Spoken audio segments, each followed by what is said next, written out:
Hey, how's it going? Thank you for joining Shop Talk Live. My name is Rick Ramirez, also known as Rick's 2 Cents, along with my fellow co-host Steve from Steve Makes Everything. Hey, guys. It's just Steve and I today. Roger is hosting a fundraiser for the Moose Lodge. So let us know where you're checking in from. And, of course, if you have any questions. Good evening, all. Currently watching at over 36,000 feet. How do you say this? Yeah. Andrew's traveling. I don't know if he's going away or he's coming back. He didn't say. There you go. Avery said it would be a complete week for me. Yeah, happy hump day, everybody. Happy hump day. Yeah, I told him I love the dedication. You know, he's committed to get online while he's in a flight. There you go. There you go. We actually, was it him that was watching us from the airport last week as well? He might have been. Somebody's Maybe he's on his way back then. Yeah. Rick said, I'm here. Let's get things ready. So I wanted to say something that the common question I've been getting, or the most common question that I've been getting when I first said I'm kind of migrating from lasers to CNCs is not what bits did I buy, not what was my first project, not what have I had problems with. The most common question I had was, has your wife heard it yet? See, it's not just me. So, and then the second question is, are you going to run them both at the same time? Yeah. So, hearing that like repeatedly, I kind of was like really thinking about that. And so I went through the troubles of soundproofing my basement.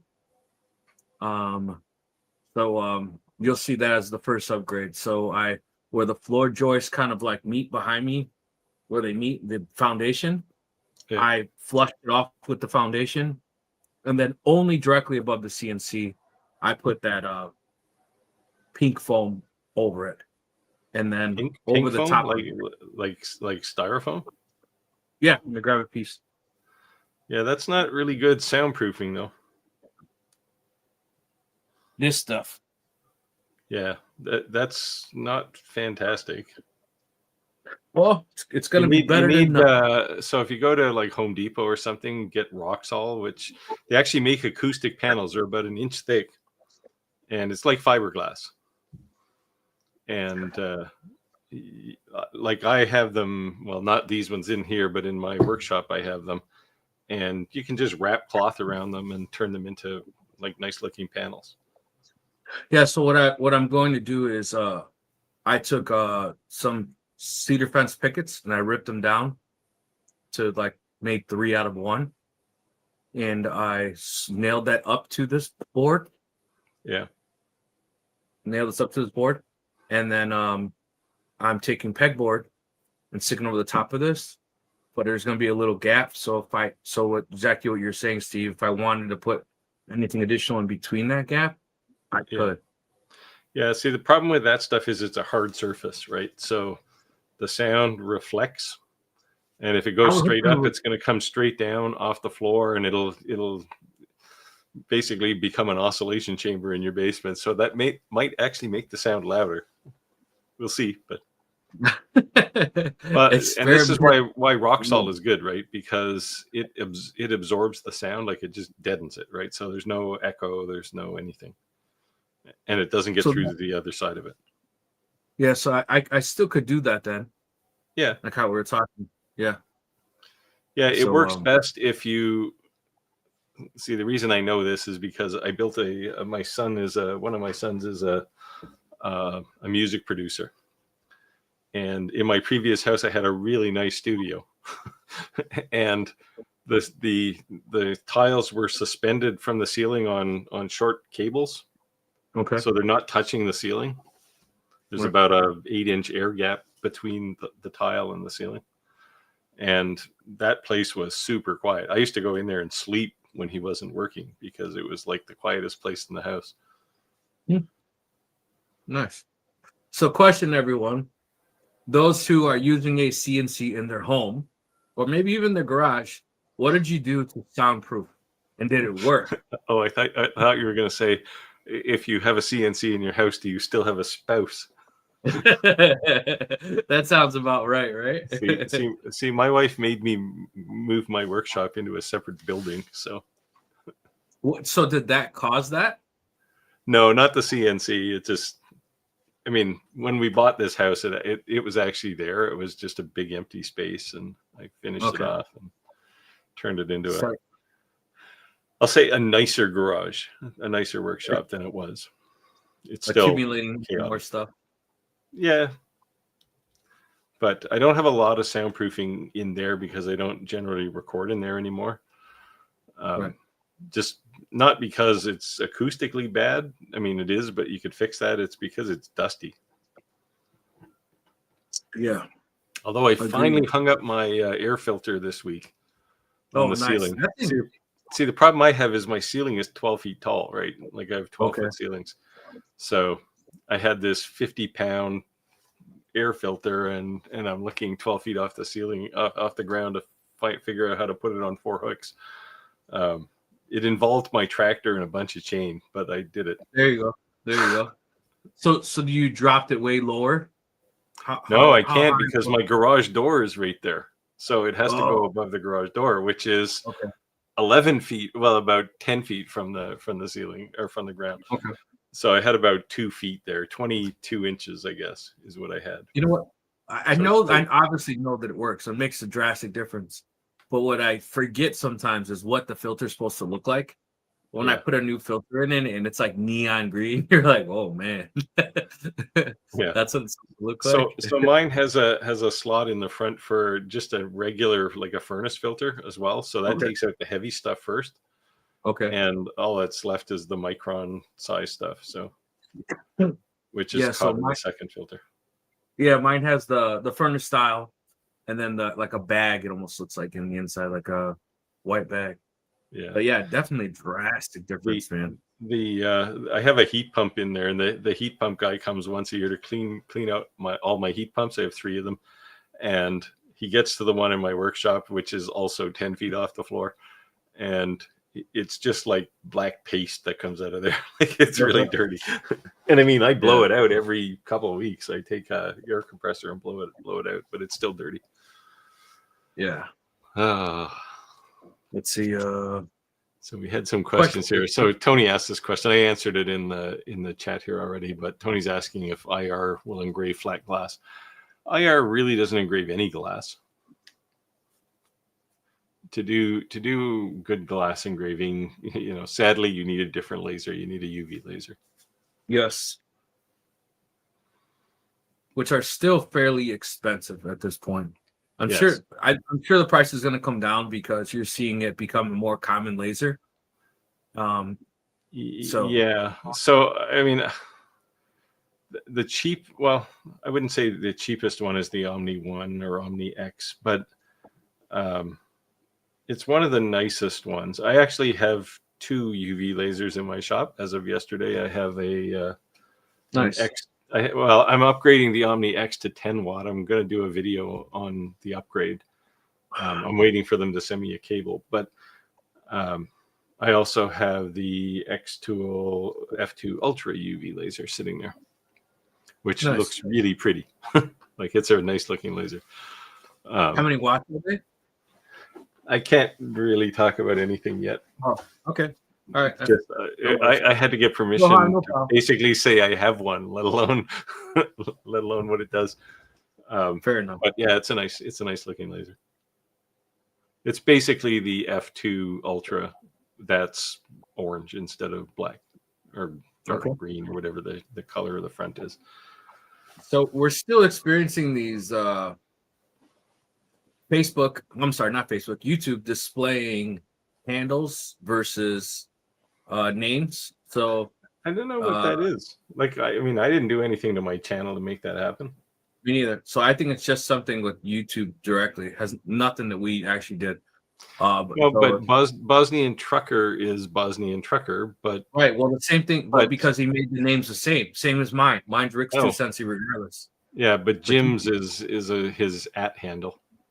Right. You can have 2 separate names So whatever the at handle is, that's what's going to show. So if you made them both the same name, like I did, Rick's 2 cents either way. Yeah, but see, technically mine's not the same name because my at handle doesn't have spaces in it. And Bosnian Trucker's name has a space in it.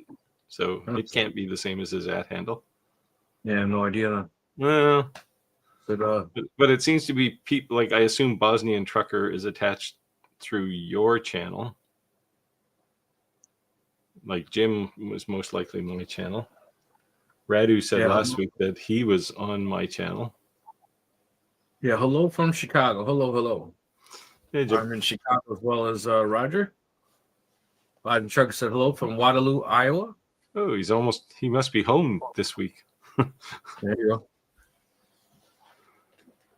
go. Tony said thanks. Any small lower cost ones out there?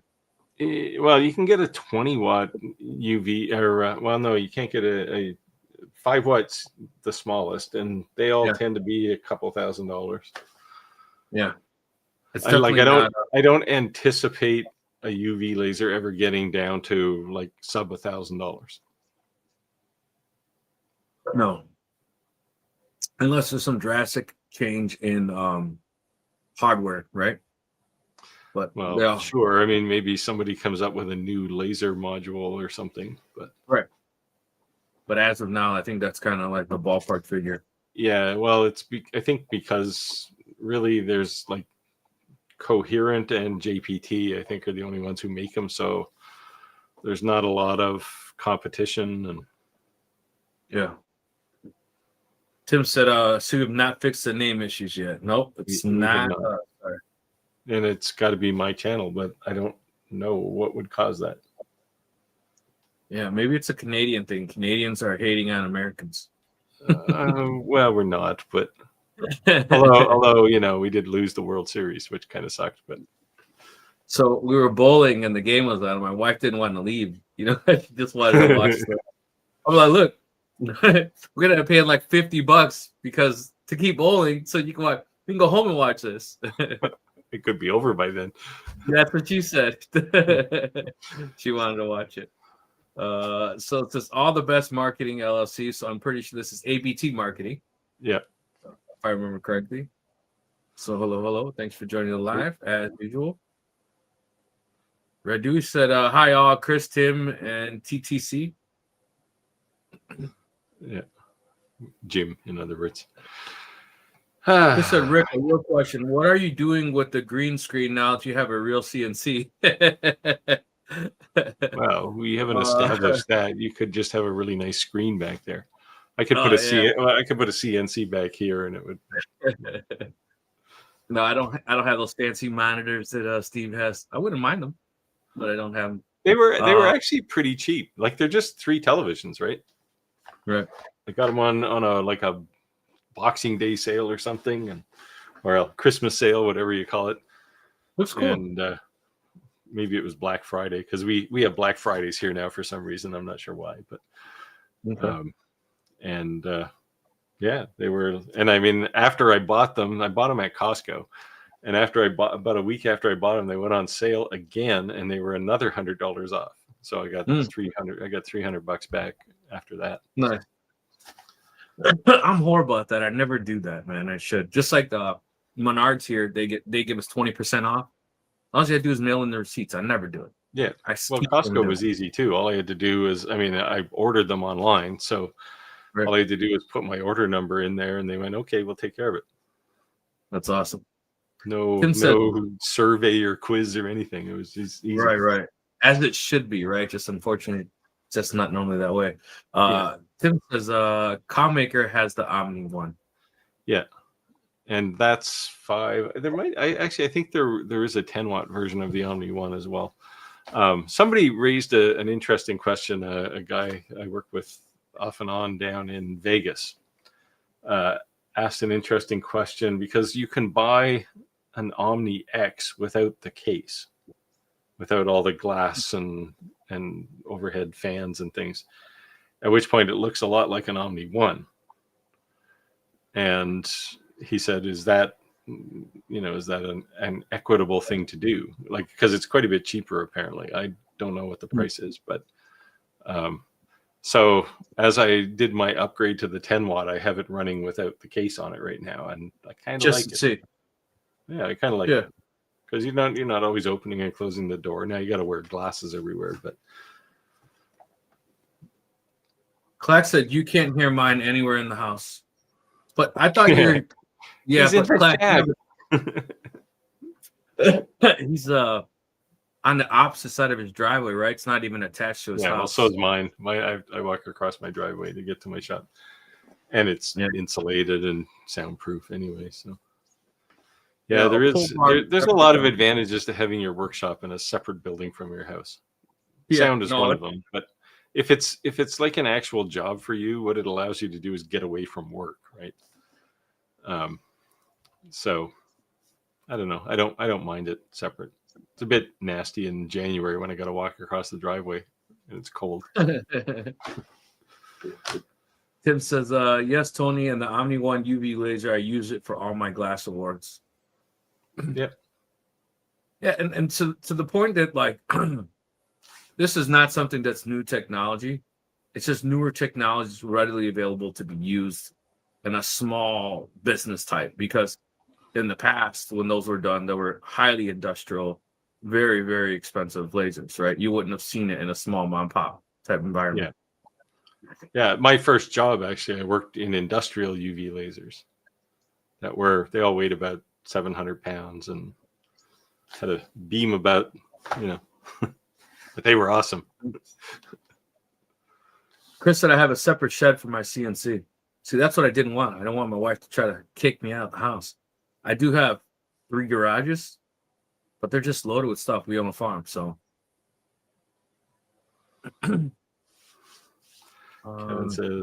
Kevin's saying hello. Nice 5-level video this week. 5 levels? Okay. I don't know. I think. Did you just point an arrow there? I'm not sure what 5 means, but thank you. I'll take it. 5 stars are normally good. Dale the South. Okay. Go ahead. Dale says there's a difference between soundproofing and sound deadening. Yes. Yes, sound deadening is what we're talking about here, right? When the sound goes up there, you want it to die before it hits the floor above you. So yes. And soundproofing is kind of the other way, right? If there's noise outside, you can't hear it. It's sound deadening on the other side of the wall. Yeah, so I'm basically trying to eliminate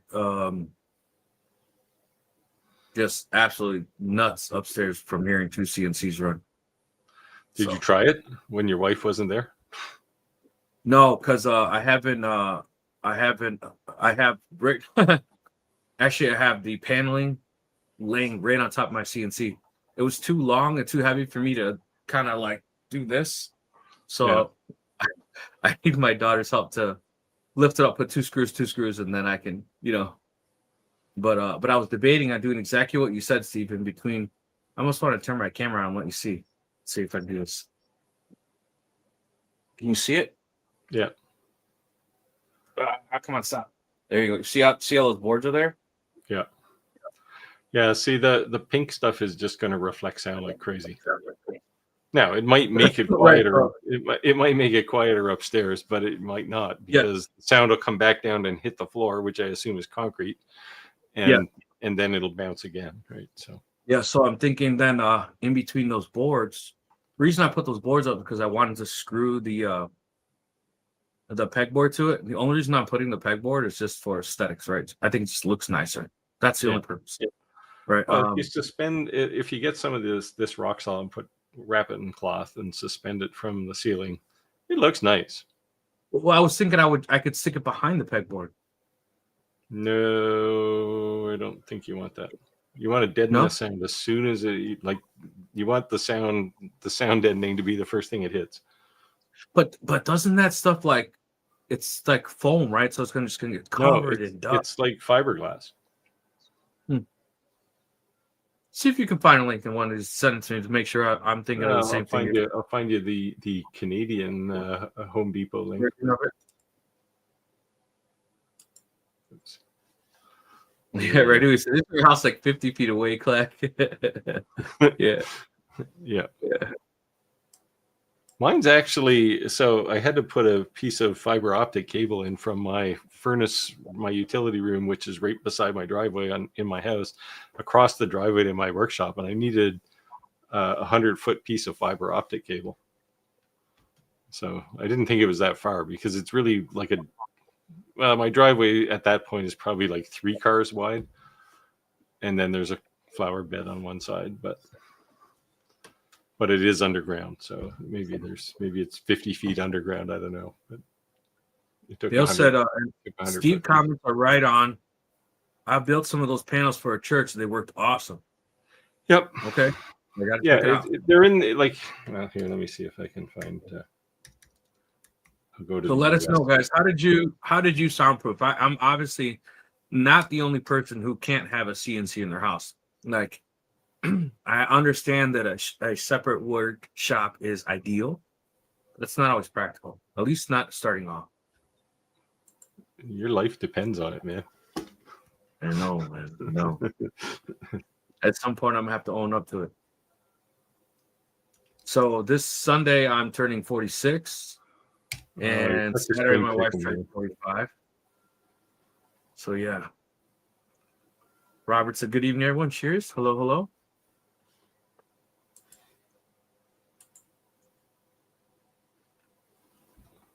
So we retired guys have a thing called a daily nap.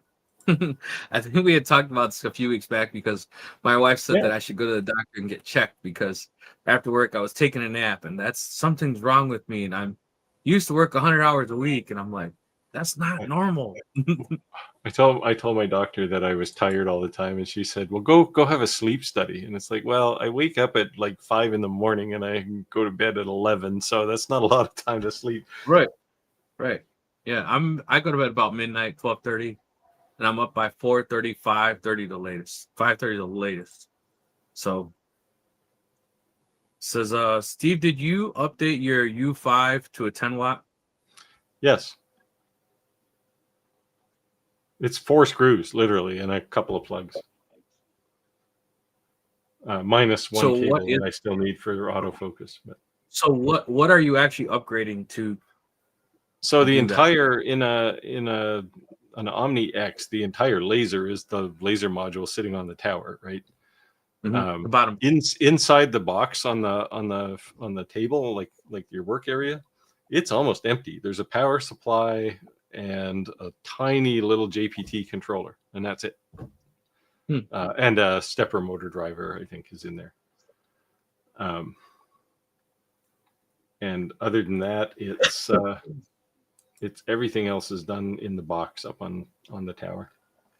Chris said, I'm waiting for UVs to come down about 75% release price.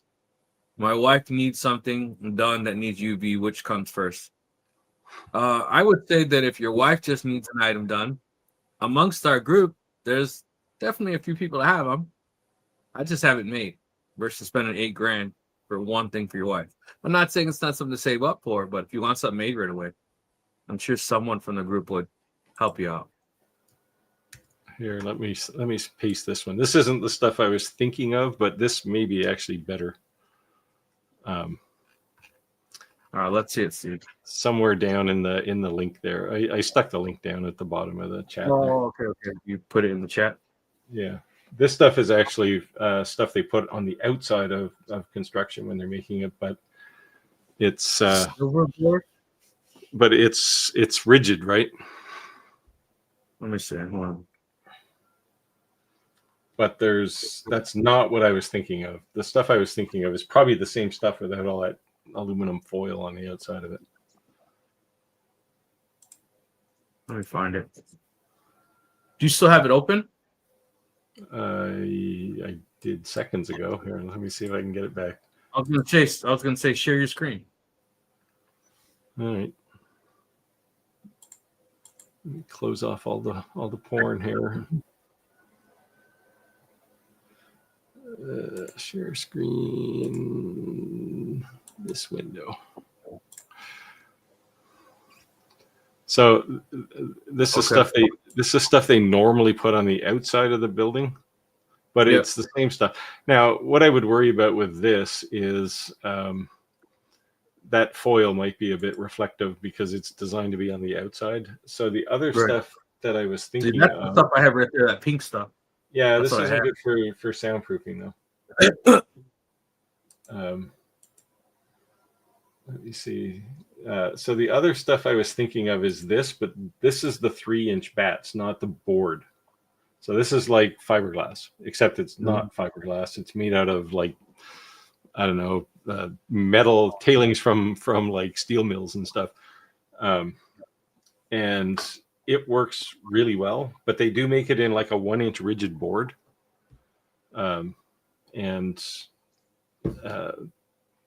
It works really well. If you can only get this stuff, this is actually what I used in my studio, which I just put a wooden frame around it and stretch cloth over it. Mm-hmm. And it took the echoes out of this room really well. There's still a couple up on the ceiling that I could put maybe one up there, but I didn't bother. It's kind of pricey. So, well, that's a whole bag, so you could put the rest of it in your attic and keep your house warm. Yeah. Like I used 4 of them here in a bag of, I don't know, I think there's 12 in a bag. Yeah, it's only 47 inches long. Yeah, for $82. Pretty expensive. Well, how much is your life worth, man? I'm telling you, man, your wife is gonna rip you apart. Just do that. Just turn it on one time when you know she's watching like her favorite program or something, and just see what she says. So she said to me, "Why did you buy that foam stuff? Like, what are you doing? I thought you were going to be building the other CNC." I said, "Well, because the CNC is sitting upstairs in my front room, in like a mud room." And I said, "Well, I figured it'd be easier if we move a ladder around and stuff to work on the ceiling instead of having that table in the way." And she says, "Well, what's the big deal?" And I says, "You." He's like, "What's that supposed to mean?" I says, "I just think you're gonna complain." So yeah. So this stuff is like what, $6 a bat. So you could make a panel for $20. You can make like a single 2x4 foot panel. Right. And yeah, and if you want to cheap out on the covering for it, go get landscaping material, the black stuff, and just cover it in that. Now it has to be black, which may not be good for you, but I used actual material. I used landscaping material on the back just to keep this stuff inside the frame. I got you. Makes sense. Yeah, it's just basic frame. Yeah. So we'll see. I'm still curious what others have used. So let us know if it's this something you went through as well, and what exactly did you use? Let's see here. I'm trying to. I don't know where we are in the stream here. I'm trying to find it.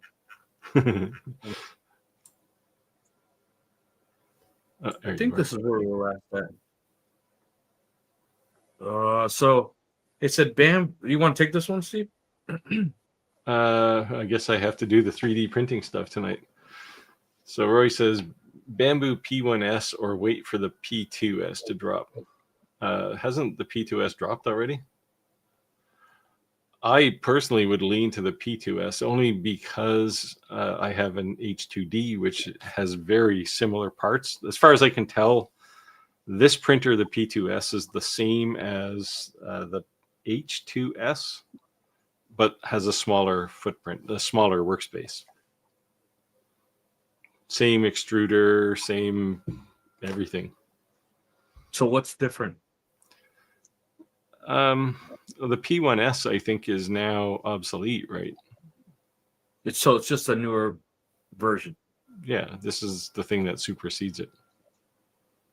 Okay.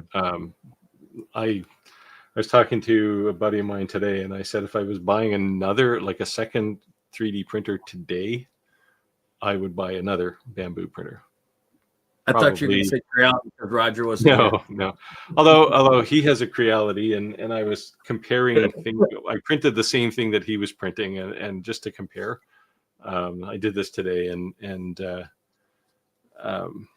the Creality is comparable. I mean, it's not is exactly as good, but it's pretty close. But this bamboo thing, it just takes all the drama out of doing anything with a 3D printer. So yeah, that's what I hear. So it's on my list. It's on my list. Scott said hello from Indiana in our backyard. I'm in Illinois. Roger as well. ABT Marketing said it's YouTube all across the boards. Some streams show handles, others show it regular. Huh. Well, that's I guess that's encouraging. It's not something I've done to my channel.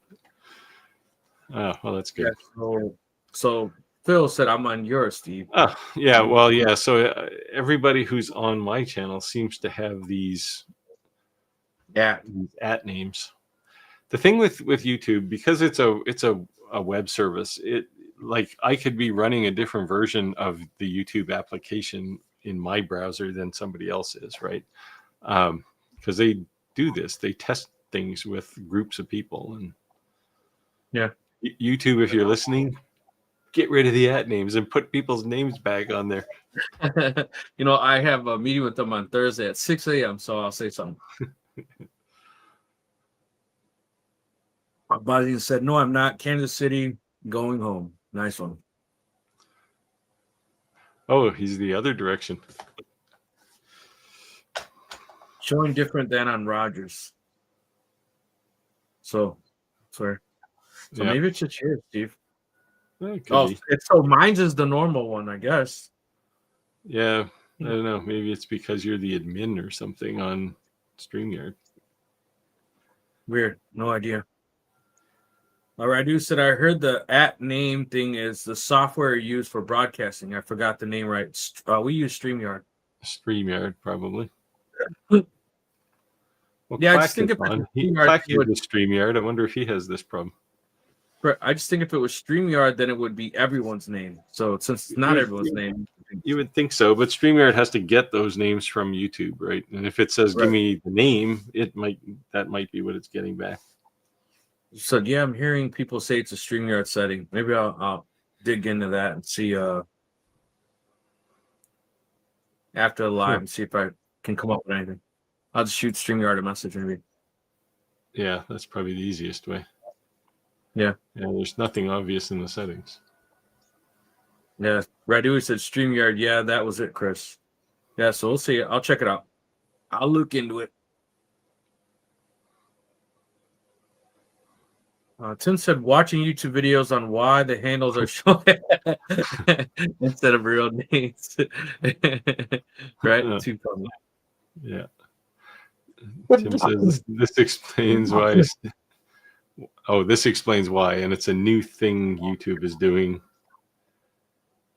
and will be permanent on all channels. Huh. So you're getting rid of our fancy names?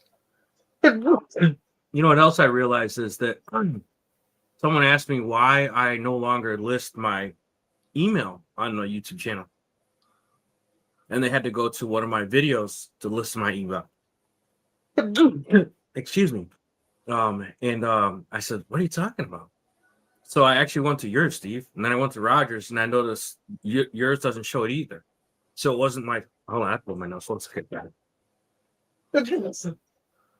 Well, Rick is away fixing his nose. Yeah, I don't know what this problem is, but if it's something YouTube is doing to us, well, I guess that kind of sucks. But pretty soon everybody will be under the same misery, I suppose. Tim says it has to do with cell phones. I don't use a cell phone. Excuse me. Oh, it has to do with cell phone. They have to be able to support cell phones. You gonna be okay there, man? Yeah, I'm just getting over this, man. Finally, I'm at the tail end of it. It has been a rough 2 weeks. You allergic to something? Excuse me. Sam said, hello, everyone. Yeah, so I guess a way to fix this would be to make, excuse me, to make your handle and your channel name the same. That's what I did. Well, I don't want to do that. You sound like that commercial. I don't want to grow up because I'm a Toys R Us kid. Is Toys R Us still around? I think all the Toys R Us in Canada are all gone now. You know what? They just opened up some. Yeah, so Chris says put rock panels up. That's the ones I'm thinking of. It's rock wool, and that's the thing I showed you there is rock wool. It's not fiberglass. Man, let me Google this really quick. Rockwell, huh? Rock wool. Not Rockwell. Rockwell will give you tiles for the space shuttle. All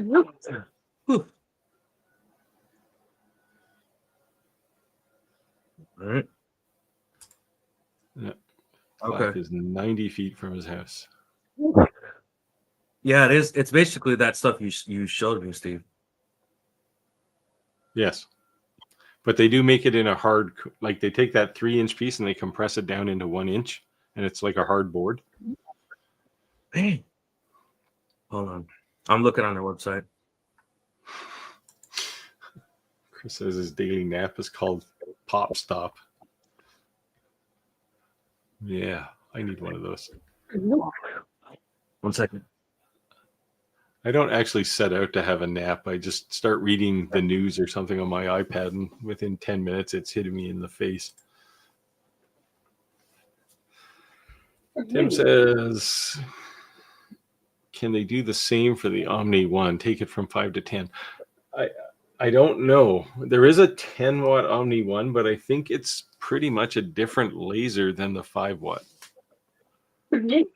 This might be one of the reasons why they went with the new Omni X model, because it's got a lot more kind of pluggability of parts than Sorry, guys. There's that link. Man, you're hurting.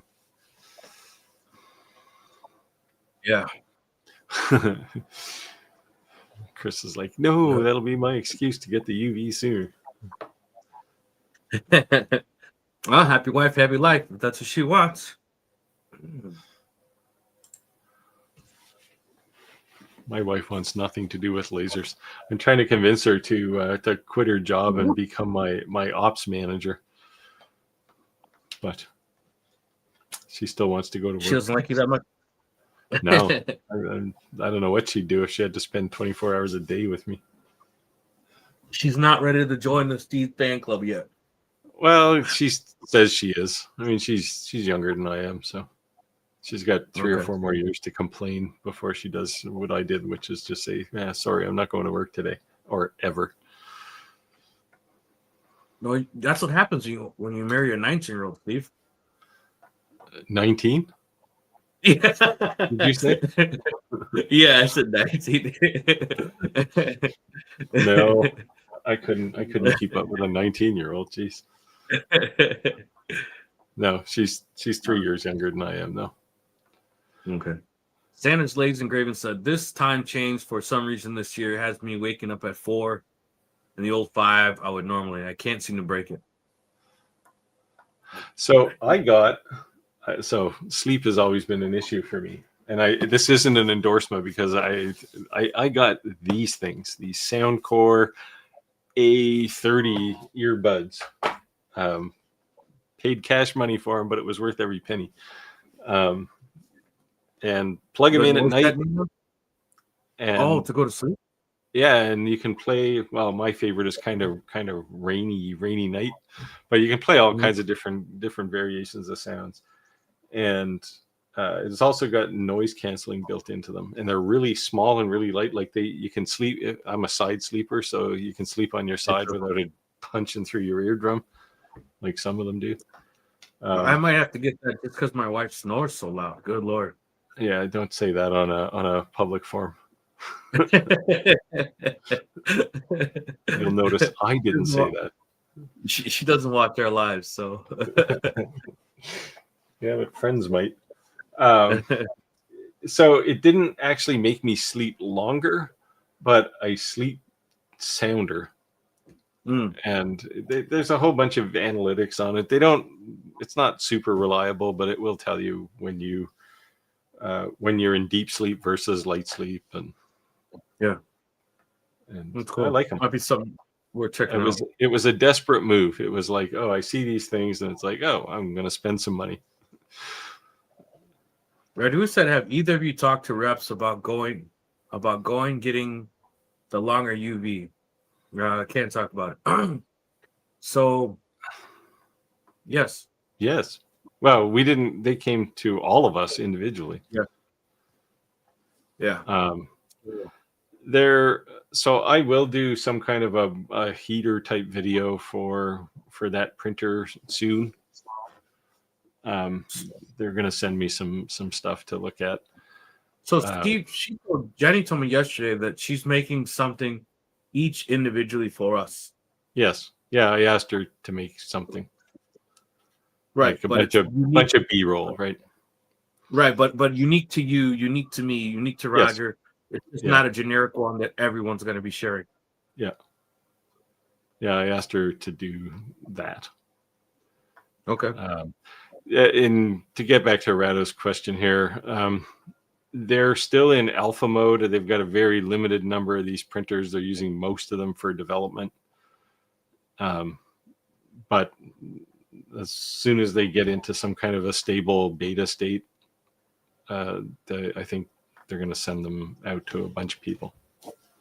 And I don't know if I'm allowed to say this, but I did see that they had a VIP thing for $50. Yes. Yeah. Well, they've got a Kickstarter project now, right? Right. So is that like public right now? Yeah, I think so. The $50 No, it said $50. Well, I think that's the retainer. It said $50 save $1,300. So I was going to email them about it because I thought the wording was kind of like, "Is that all you're asking?" So I wanted to make sure that it wasn't misleading. Wonder if they have the Kickstarter project up yet. I don't think they do. Yeah, in the bottom left-hand corner it said save $1,300, something like that. And it said it was exclusive VIP offering. Yeah, I don't. Tony said they're above my budget. Yeah, well, UV printers aren't cheap. I did see. I don't know if anybody watches Mr. Who's the Boss. He's a pretty big YouTuber, but he did a video recently on all the crap that shows up in Instagram ads, and he bought it all. And one of the things he bought was the Eufy Make E1. And of course, this guy is like, he's a phone. He reviews phones, right, for the most part. Right. And he was like, he literally dropped his phone in without the case on. Now it was a bit baked because he didn't magically print over his lens, but he drops his phone there and prints directly onto the back of his phone case. And he was blown away. Like, this is the thing, right? We do cool stuff. And then people who are smart in their own right, but not in this segment, you show them stuff like this and they're just like completely amazed with things that we do, right? Like lasers and CNCs and things. And now UV printers. So it was entertaining. In general, his videos tend to be pretty entertaining. But someone's asking, where's Roger? Roger is at a charity event today for the Moose Lodge. He's a lodge member, so he's I think he's making ribs. And he will not be on our next live as well because he has some family things to take care of. I won't share what it is. I'll leave that to him if he chooses to. Do the moose guys wear like antlers? Like, is it some kind of? Is it like an ultra secretive cult? Is it like the Illuminati or something? So Roger was like protective in a way when he said, everyone thinks that the Moose Lodges are just drunk, so all they do is drink, and I've been guilty of that, right? Because that's all I thought it was. I thought it was kind of like a private bar. I didn't really think they did things like that. I kind of thought it was. So really, they're not a bunch of drunks. They're just a bunch of people who want to take over the world secretly.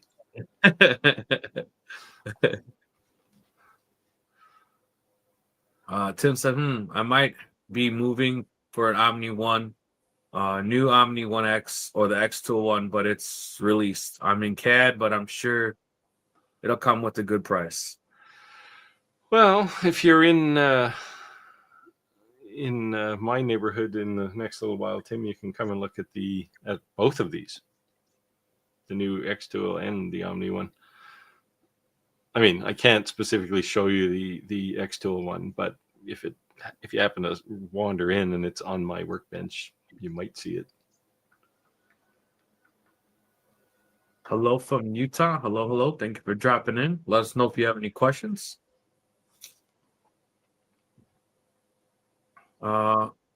Trades. Why can't I say this? Trade Skill Anonymous. Hello, everyone. Hope everyone's doing great. Hello. You missed Rick sneezing continuously there for 5 minutes. Now he's great. I'm. Go ahead. Tim says, member 6 months. This explains why Steve. Oh, this explains why, and it's a new thing YouTube is doing. It will be permanent on all channels. Well, it kind of blows. Because you miss all the cool names, right? Well, or like I said, just change it. Change your handle. I don't want to. I know you're only allowed to do it so often. Yeah, you can only change it 3 times or something. Right. I don't want to do another rebrand of my whole channel just because I don't like the @ symbol. Rick said, Fish Lake, Indiana says hello. Man, I've never heard of that. That's your backyard. I like that name, Fish Lake. He sounds like he lives in like the best place. You wake up in the morning and throw a line into the water, and there you go. That's to me how Canada was.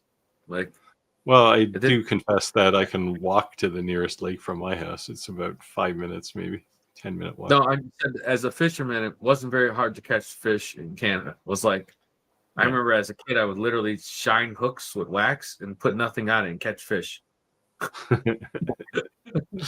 Yeah, that was north though.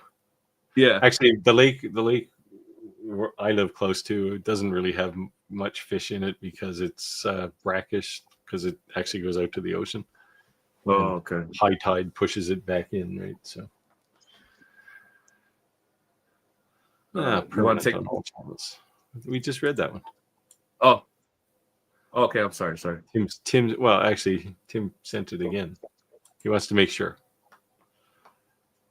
Keep me in mind. This is so. Well, we can talk offline, Tim. I might have something for you. Chris said, "Yep. Sometimes I have to dig into YouTube channel info to find someone's email info.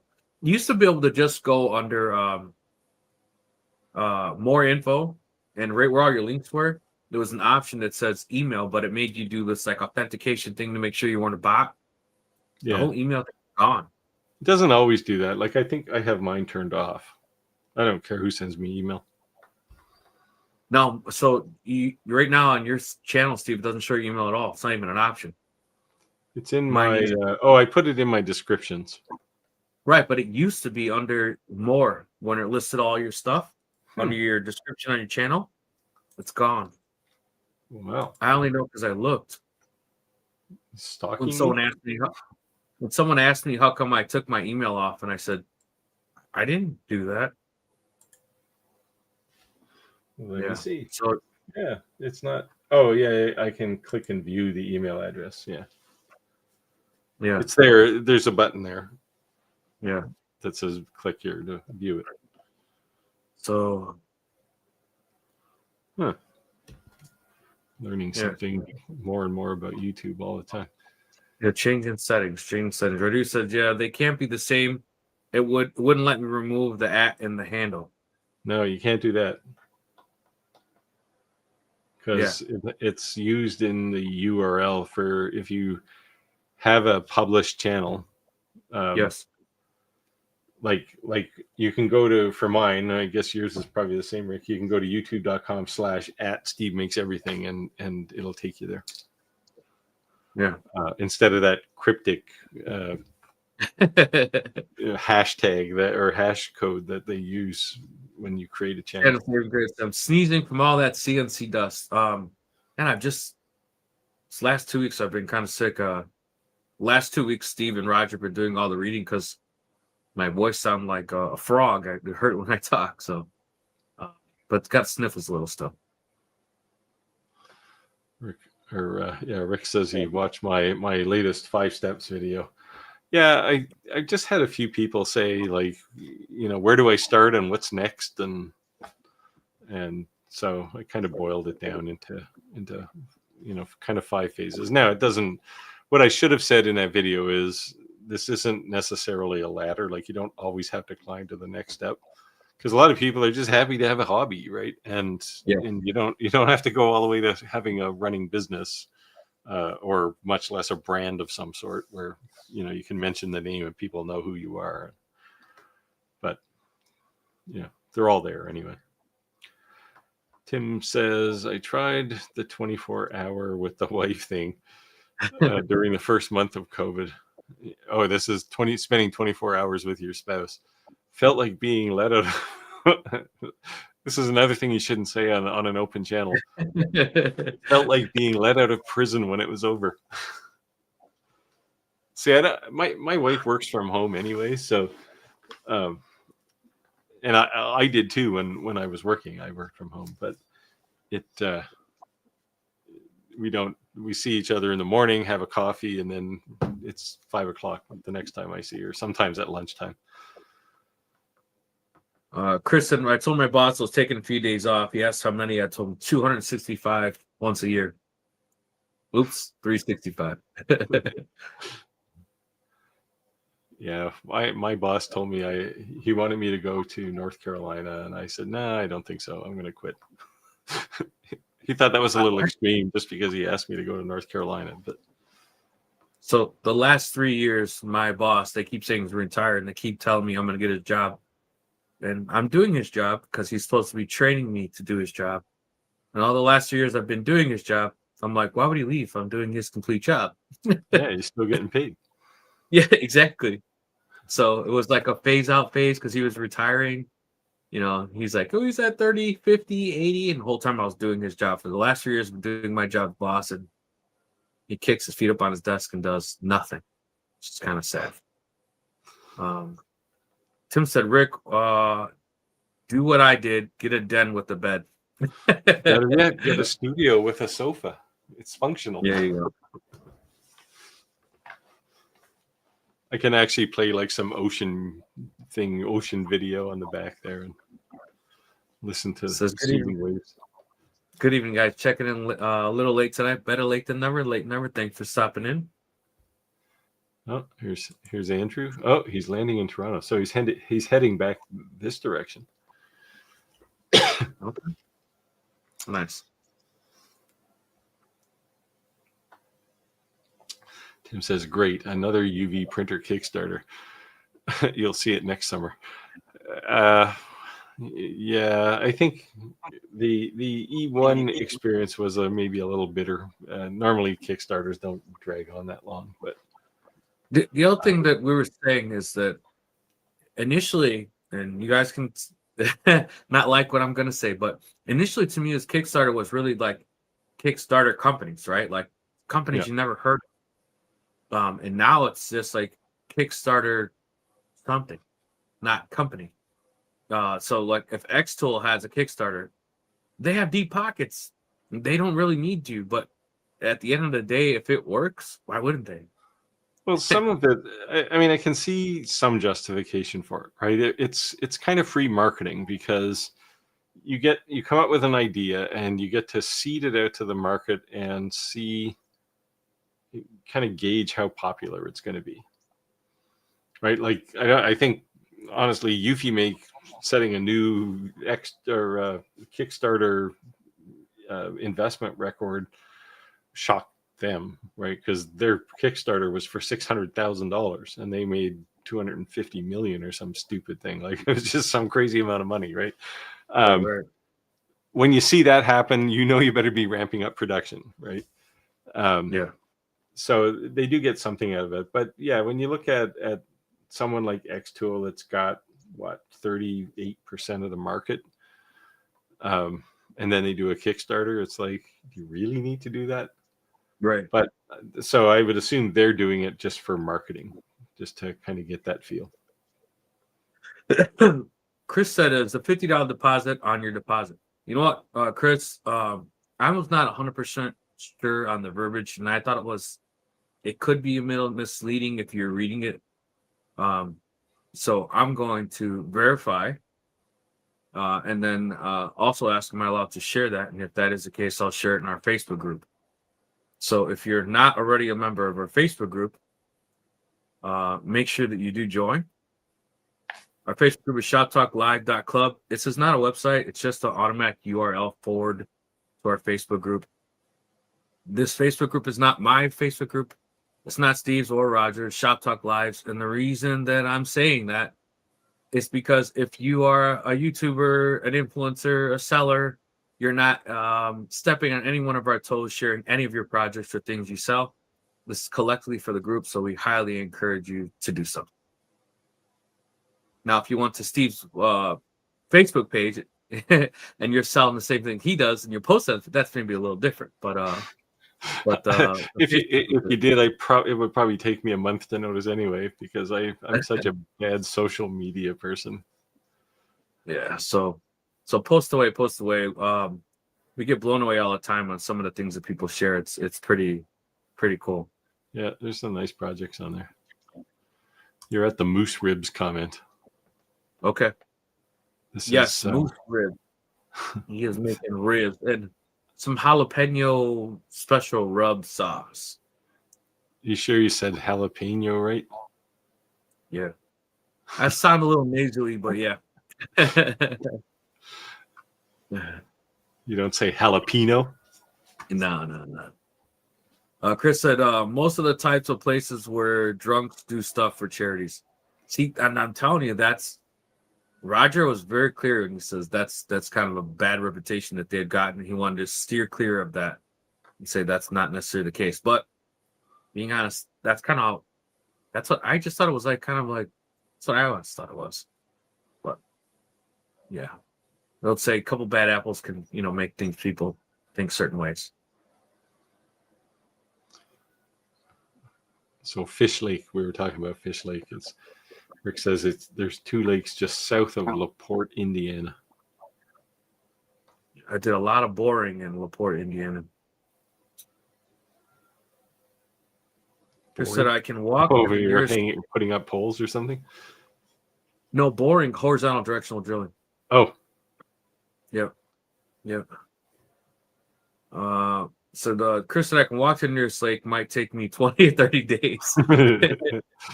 Well, that's Australia for you. You'd probably get bitten by 300 snakes on the way.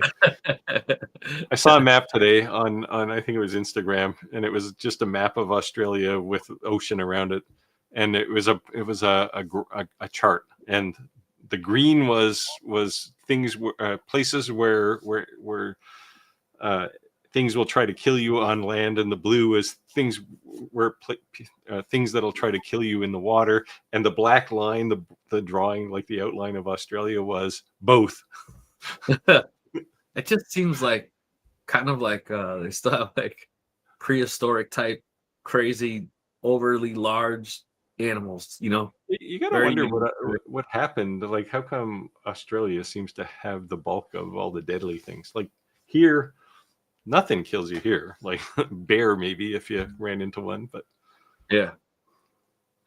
So my brother-in-law, he's a Marine, did plenty of back-to-back deployments, goes to Canada, we're camping, and he gets bit by a spider and gets a red spot, and he says, I need to go to the hospital, get a shot. I said, dude, You've been all over the world in war. You get bit by a spider. You want to go get a shot? He's like, dude, it's Canada. And I said, it's not Australia, man. We're in Canada. I don't think we have any poisonous spiders. I mean, there's rattlesnakes, but not many. And bears. So? I mean, if you see a bear and he looks hungry, then yeah, you probably want to avoid him. But yes, maybe the occasional coyote. But right, Dewey said, okay, as much as you want to say about it, the F2 15-watt blue and 5-watt IR just came out, but hasn't there already been an F2 Ultra 20-watt and 20-watt IR? So now you're saying well, no. So the F2 Ultra is a 60-watt MOPA laser and 20-watt. Actually, it's a 40-watt blue laser. Wow. Yeah. So naming convention wise, I do wonder why they called that new little laser the F2, because it looks nothing like an F2 Ultra. I think it's simply because it's a replacement for the F1, which was the previous generation of little portable laser. And to make it even more confusing, now they have the F2 Ultra with a UV laser. And as far as I know, it only has a UV laser. I don't know if it has a blue diode or not. I haven't tried that. LTX Design say, hey, and he's asking, do you have the Dominator built yet? No, it'll be built this Saturday. I took Friday off, so it'll be built this weekend.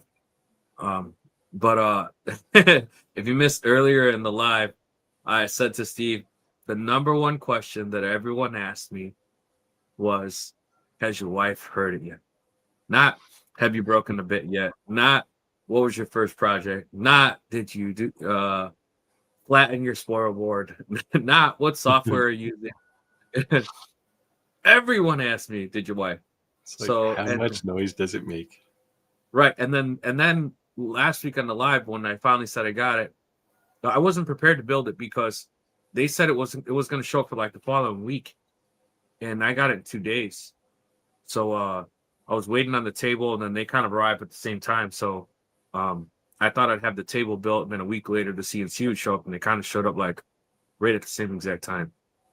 So with that being said, I'm moving the 2 trees, moving my dust collectors, and building the Dominator right next to the 150. And someone asked last week in the live, jokingly, Rick, the power, can you run them both at the same time? And it was like, again with these questions, and it wasn't the power, it was the noise. I'm thinking like, well, how will it sound with both of them? So it just really drove home to me like this big investment. There's a lot of equipment down here now. Like I can't have this equipment just to make YouTube videos. I have to actually use it. So to be functional, something I use on a regular basis in my house, in my basement, I have to really make those improvements to oblige my family, right? Or however you want to word that. Well, in general, as they say, if you have a CNC and it's not powered on, it's losing money. Yes.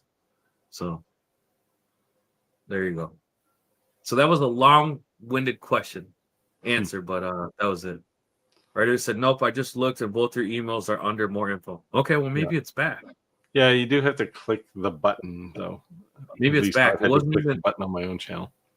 There wasn't even an option. Like, it was completely gone. So I think they're doing some changes. Maybe. Gordon said, good evening, Alberta, Canada. Hey, Gordon. I was going to ask him if it was snowing there yet, but I think it's still warm there. We're supposed to get snow this Sunday, Chicago. Are you? We actually just got our first frost the other day. Oh, okay. Like the 3rd of November. What is it? The 5th? Yeah, I think it was the 3rd. I woke up on Tuesday, and it was 0.00 on my weather station. So Latinx Designs, I'm the first person to have the PWN CNC the first person to have the Dominator outside of the manufacturer. There's only 2 built right now, completely assembled. And one is mine and one is the manufacturer's.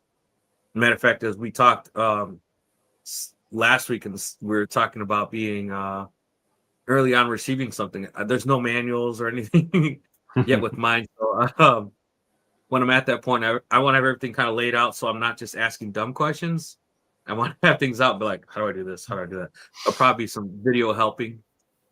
But what I kind of did like what they did different is that, first off, talking with Steve when he had the Onefinity, the really reason I leaned towards the Onefinity and I liked it, besides the bulkiness of it, I should say, like the stiffness, the sturdiness, the way it was built.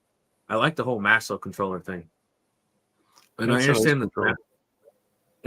the Masso controller, like that in itself is a large added expense. Yep. But yeah, to they're me, like $1,000 just for the controller, right? Right. So when you're trying to compare apples to apples, like that is like a very expensive accessory that is automatically tacked on. It's not like it's an option that you can choose not to purchase. So now the new Masso controller, there's cheaper versions of it that like basically doesn't have all the bells and whistles. Yeah. But still has the touch features. So I get they're making a little more price friendly. So that's cool. But I definitely want the PWNC and C spindle, because everyone's going to be brand loyal to something, alt mill, Onefinity, whatever it is. The common denominator was that spindle. That seems to be like the go-to spindle. And I'm not saying you couldn't get a off-the-wall brand or whatever, but if you're looking at someone, the chances are, regardless of what CNC it is, a lot of people have that spindle. It's pretty popular. So I think I kind of went down that rabbit hole. CNCs are just like lasers as far as going down rabbit holes.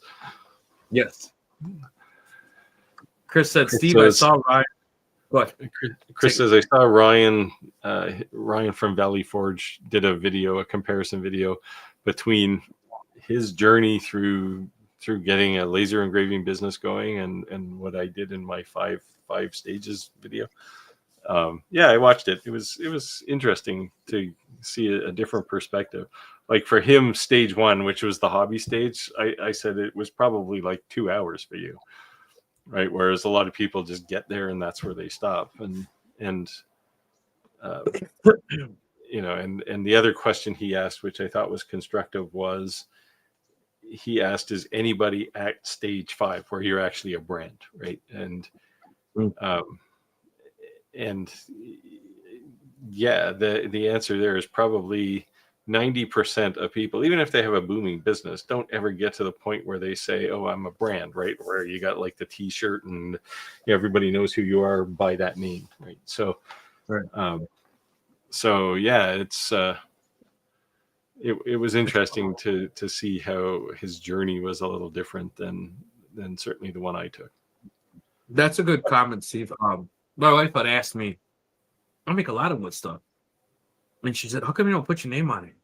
And I said exactly what you just said. Because I don't really have like a brand. So I just started writing, created by Rick Ramirez. My name in a cursive, and the year I made it. So it says 2025 or whatever. Yeah. And that in itself could be easily argued as a brand too, but like a name, I don't have like. Well, that's the thing, right? A brand it's more than a name even, right? It's basically, here's what I stand for. And it can transcend just making something, like just turning on your CNC and building something, right? You could be, I mentioned this in the video, you could be running classes, you could teach people, you could be working with larger companies, right? Being a supplier to a larger company. So it's that kind of thing where you're kind of beyond being just in business and making money. You're now kind of crucial infrastructure in somebody else's business. I think what you really did was make the not obvious. Like there's levels to this, right? And there are, and but what's not obvious is when you switch from one to the next, right? Because it isn't, and you know, sadly, you have to document this somehow. But unfortunately, the way I did this, it made it sound like you're here, and then boom, you're here, right? And you keep going. And in reality, and this is when Ryan did his video, the reality is there's really blurry lines between, you know, are you a hobbyist or are you in a side hustle now, right? It's not like you wake up tomorrow and okay, now I'm a side hustle, right? It just doesn't work that way. Yeah. So yeah, it was good that he did a bit of coverage there. That's cool. It's cool. Chris said Kickstarter is used as a marketing tool these days. Yep. Yeah, that was my point. It's like, yeah, you can have a mega corporation doing a Kickstarter project, and really what they're after is, you know, what's the level of interest for this? Santa's Laban Graydon said, random thought, your opinions. All the creator machines are getting more user-friendly for everyone. Does it eventually kill us to who truly love creating and problem-solving ones here? I've had this thought myself, right? So this is the challenge when we automate things. Like if you look 50 years ago at a wood shop, right? Some kind of a workshop. The person or people in that shop, they were like craftspeople. Yes. Right. So I keep going back to inlay because, you know, there were people who spent 20 years, 30 years learning how to do inlay, right? They trained with people and they did all these things. I can do inlay in 10 minutes now with a CNC, and I know nothing about inlay, but it looks better than the thing that guy who toiled for 30 years did. It's lowering the bar to the point where anybody can do what they do, but the thing that's missing is the art, right? That creativity spark. That there are people, like you see it at a craft market, right?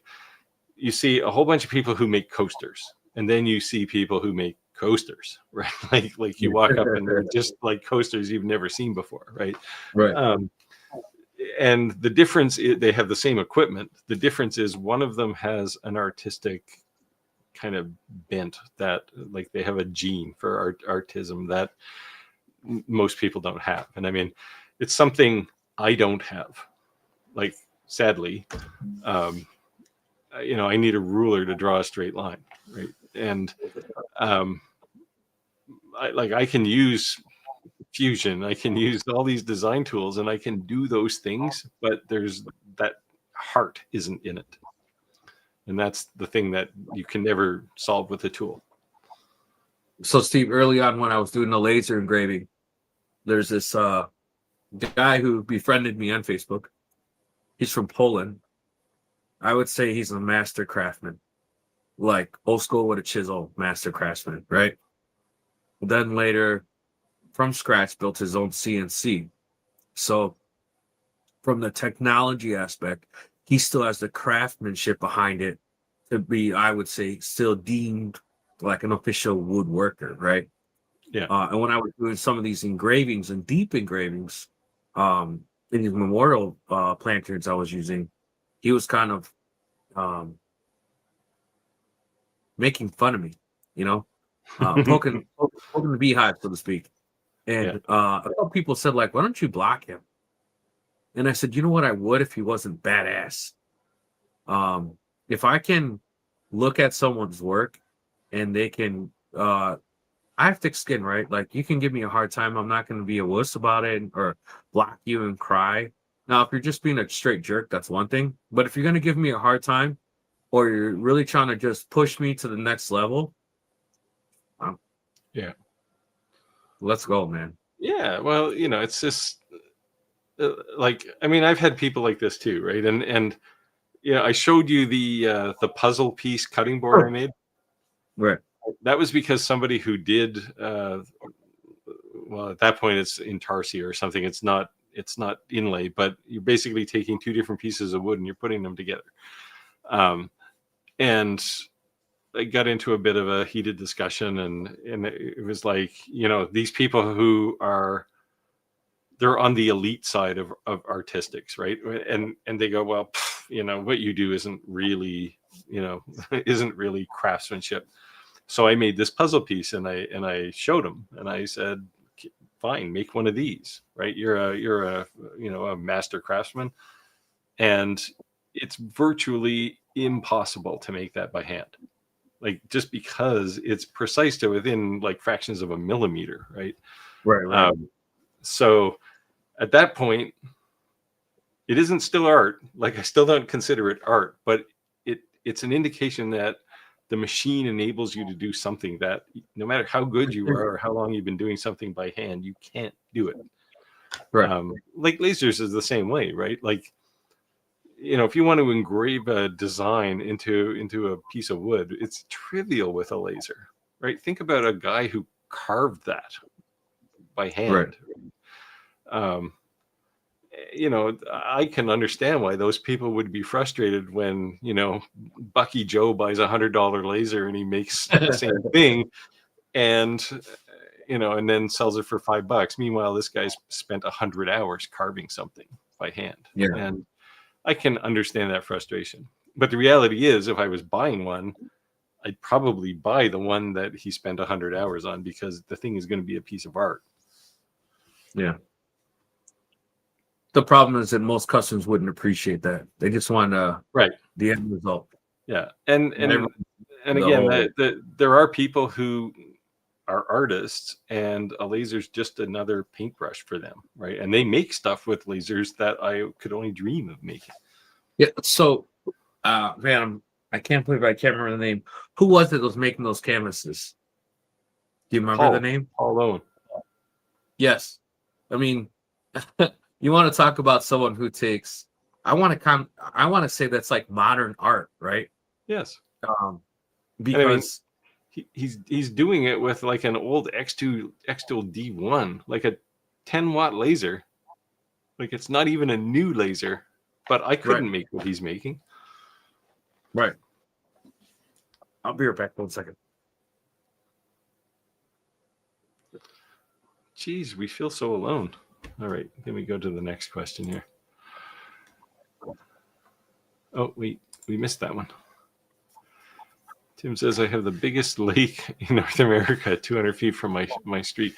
Yeah, the Atlantic Ocean is pretty close to me, too. Not quite as close as 200 feet, but it's about 2 miles, probably. Sorry, guys, still have the sniffles. What's the best way to clean the laser fan on a WeCreate 40-watt? You can actually, you're talking about the fan on the back, I assume. You can actually, 4 screws will take that right out. Yeah. And you can just take some air. You could leave it in there first and try it with compressed air and blow it out. It's not a bad idea to spin. If it's the laser, if it's the fan on top of the laser module, same deal. You can just take some air and blow it out. Yeah. Oops, sorry. Go ahead. Wow, I didn't even see it pop up, and it was gone. What are the types of material you use the most? He's asking Michael. This is in question for the cleaning. Yeah, it might matter. If you're doing metals, you're probably not going to mess up the fan too much on a diode laser. But plywood is pretty dirty stuff, actually, when you engrave it. Yeah. Chris said we're on an island. They couldn't escape. You guys come here more danger, bears, wolves, snakes, than our friendly local daddy critters. Like, it's crazy. Well, yeah, we don't have any where I live. We don't have any snakes that'll kill you. But so when I went to grade school in Canada, our power kept getting knocked out, and that's because a bear kept knocking down the poles. So they thought it would be a great idea to bring the bear to our grade school alive and allow it in a cage, a huge cage, and then open the cage and let the bear run toward us and then a guy shot it with like a dart, and it passed out. And That then let sounds us pet it. horrible. And then let us pet it. You know, and I was thinking, like, as I told this story as an adult, they're like, "What if you missed?" It's like there wasn't two guys with a gun; it was a single guy. Was there a plan B? I don't think so.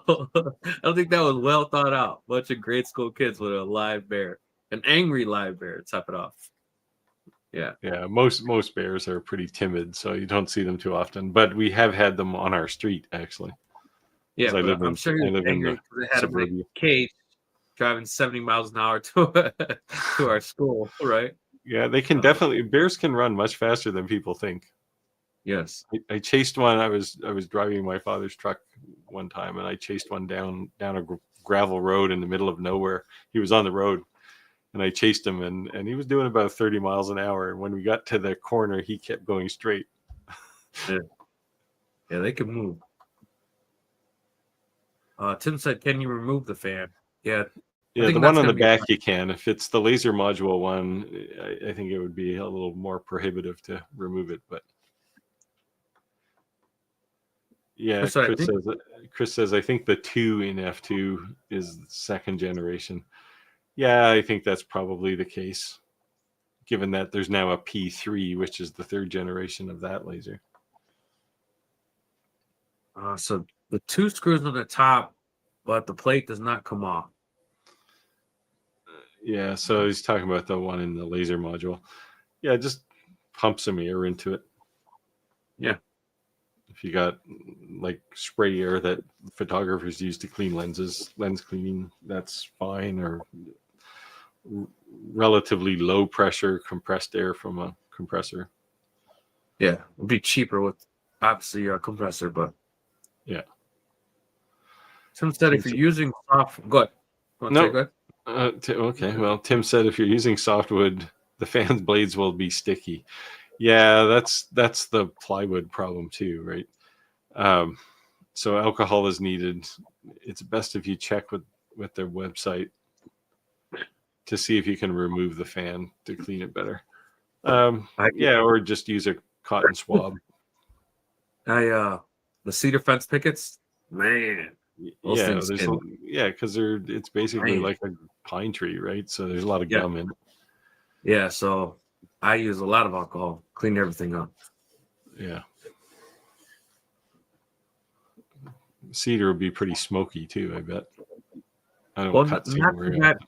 Not with the ventilation system I have, you see it, but it just sucks it right out, you know.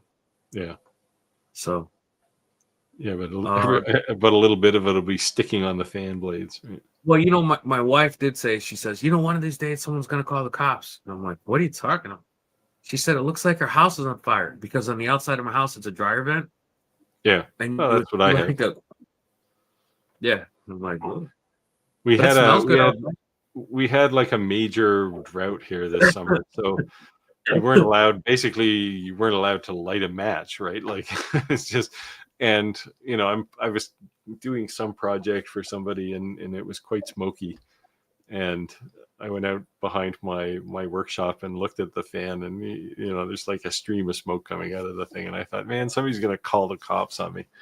Going to burn down the forest. Yeah. Gordon said, now there'll be snow the next few days. Yes, we're in the Chicagoland area. They said snow this Sunday. Yeah. Well, he's a little north and a little west of you. So he'll probably get it first. He can tell you how bad it is. We don't normally get snow that stays here until, I don't know, the end of January or middle of January. Chris said sending the Dominator to a noob is a double-edged sword, but it shows faith in the machine. There you go. Yeah. They said that they want a CNC 101. Like, what does this button do?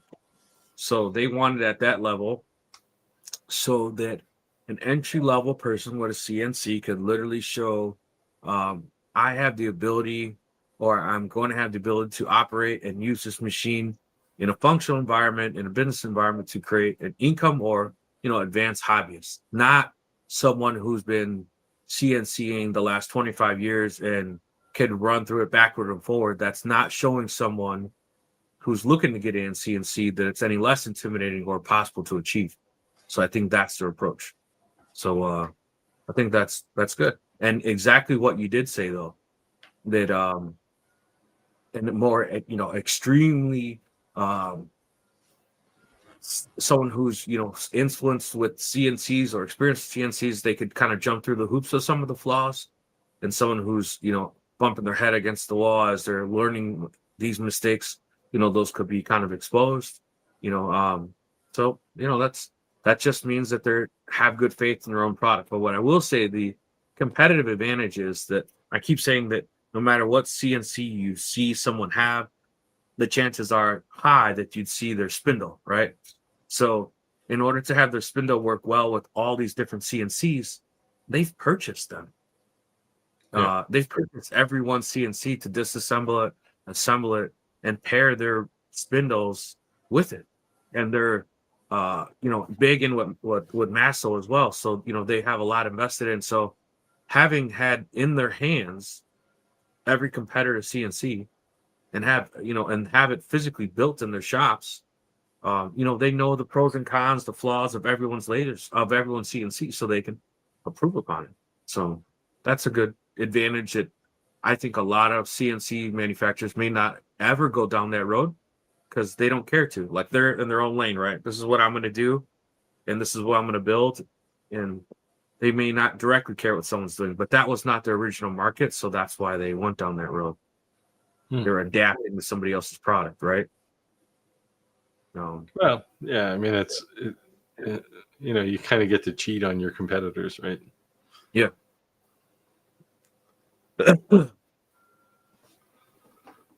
Radu said, I thought Valley's Ford was Eric. You might actually be right. Yeah, I think you're right. Yeah, he says, yep. Yeah. Yeah. Yeah, I ran into him first, actually. I did a live stream on Rich's channel like 3 years ago or 4 years ago even. And he was the other guest at the same time. So he was just getting started at that point. Nice. Clack said, I think I stalled out at level 2.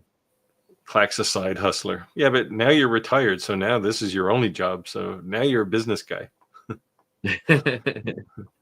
The downside of being in an actual business is then you get all these crazy pressures, right? Like, I've had a project sitting on my workbench since September. And every time I look at it, it's like, yeah, I got to get back to that and finish it.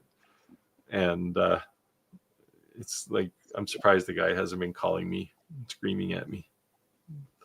So see, the one advantage I have, I think that I still consider myself a side hustle, not like a legit business, is because what you said, I still have the enjoyment of coming to my shop on the weekend and go, what do I want to make? Like, I made those laundry. It's still fun, right? Not that what I do isn't fun, but there's times when it feels like a job. Yeah, well, Andy said that he hasn't had enjoyment in 3 years doing this anymore. Yeah, because he's not like able to make anything that he's wanted to make, or had time to make anything he's wanted to make. Just kind of. You do have to make time, right? Like, at best, I'd say I work, quote unquote work, maybe 3 days a week, and the other 2 days are just catching up on things that I wanted to investigate or learn something new or do a project for somebody. That is more like a gift type thing. Wow, your camera zooms in when you drink the beer, man. It's like a commercial. Look how smooth that goes down. You could sponsor us, Modelo. Yeah, so Chris raises a good point here, and he says, I think people have a brand, but they don't build the brand. And that's definitely true. Like, Clack thinks he's at stage 2. He thinks he's a side hustler, but he's got a brand. And now that he's got nothing to do for most of the day, well, whatever his wife puts in his job jar, but now he has time to build that up, right? Well, he might have time. Maybe he's going fishing. I don't know. But It's a sort of, but you have to have a creative idea to start the AI journey. AI journey. Well, so creativity still matters, right? Yeah. There's no getting around that. You can have the best tools in the world, and you still have to have an imagination, right? And a vision to make something happen. And honestly, that's where I am weaker, right? Like creativity for me is much harder than learning how to do something on any given tool. The one thing I would say too about being creative, my wife gets upset at me sometimes, and she says, "How could you sell that for that price? It took you so long." And I said, anytime I'm going to create something that I'm later going to mass produce, the first one always takes way long. There's no blueprint. Like you are creating it. You're taking a vision, someone scribbled on a napkin, or someone they had a conversation about it, and creating it. Like that's awesome, But this is especially true for CNCs, right? Because you've got to get all the speeds and feeds for all your bits the way you want, and you lay down all these tool paths, you save it to a file, you make one, but then the next one you make, you don't have to do anything, right? You put a piece of wood down and you push the start button. Right. And, you can sell that one for the same price you sold the first one. Right. So, but if like for me, I only generally make one of something. Like specifically, a lot of people I make things for specifically say, I don't want to see another one of these anywhere ever. Okay. So, and that's and that's saying, hey, I'm willing to pay to have an exclusive piece here. Right. Right. So, it's just whatever business model you're in. But things like, well, I mean, you came out of the t-shirt business, right? If you come out with a t-shirt tomorrow, somebody's going to be selling the same one. Absolutely. Because the barrier to do that is pretty low. If you've got a DTF printer, you can make any t-shirt that anyone else has made. So that's the whole thing with Etsy too, is like with Etsy, they want you to have like these certain size pictures and certain resolutions. And when the apparel industry, it's easy to go right click, save, reprint. Yeah. I can see Steve CNC's designs all day. Look at his website. He can say, I'm selling $2 million of these. I still have to create it. I can't right click, save, and steal his work. You can steal his idea, his concept, but it's not going to be the same. It's going to be your version of that, right? And if you saw someone's idea and you made your version upon it, you approved upon it, you just didn't try to carbon copy it. I don't think there's anything wrong with that. But I think it still requires some type of skill when it comes to woodworking. Well, yeah, I mean, in the tech world, we call it reverse engineering, right? You see something that somebody built on Etsy, and you might look at it and go, "Oh, this will be easy to recreate," but you have to recreate it, right? It may not be particularly hard, but it's going to take time, right? And time is money, the old adage, right? So, so you don't want to spend too much effort on it. But you can do it. Like, I mean, I could look at anything on Etsy and go, yeah, I can make that. So I cheated in some sense that when I first started making stuff with CNC, as I said, I understand I have to learn tool paths. I understand I have to learn to create artwork from scratch, just as the same as I did with a laser. But I kind of want to start, and I wanted to start this series so that I can drop 13 videos back to back to back to back. So I bought some artwork with tool paths and all that into it. Mm-hmm. Not to say that I don't need to learn that, but I wanted to be able to say, this is what this machine is capable of doing. And then later show the journey of me learning those skills, because I think that is a skill that needs to be learned or should be learned. Otherwise, you're really limited on what you can buy. Yeah, and I mean, there's nothing wrong with that, because in general, if you're trying to make something and you've never used a CNC before, well, let's say you've used it enough to know what a toolpath is, but not enough to say, hey, what are the settings for a 1/4-inch end mill to do this, right? Well, there's 2 ways to do that. You can ask somebody, me, Clack, anybody who's been doing CNC for a while, and they may tell you, or you can buy a design and look at the tool path and say, why did they pick this speed and this feed rate? And learn that way. Yeah, and like our buddy Cutting It Close, he has a library you can download of every single drill bit you can imagine. So, and it's free. So, not just to download his library and say, thank you, I'm going to go buy some Amazon bits, which I did do. I purchased bits as well. Just kind of like my way of saying thanks for this library. Because early on, Steve, when I was asking those type of questions, you said, hey, Rick, when you learn an upcut 1/4-inch O flute bit, it doesn't matter if it's, such and such brand or such and such brand. You're going to kind of learn that that's really kind of your honey spot, right?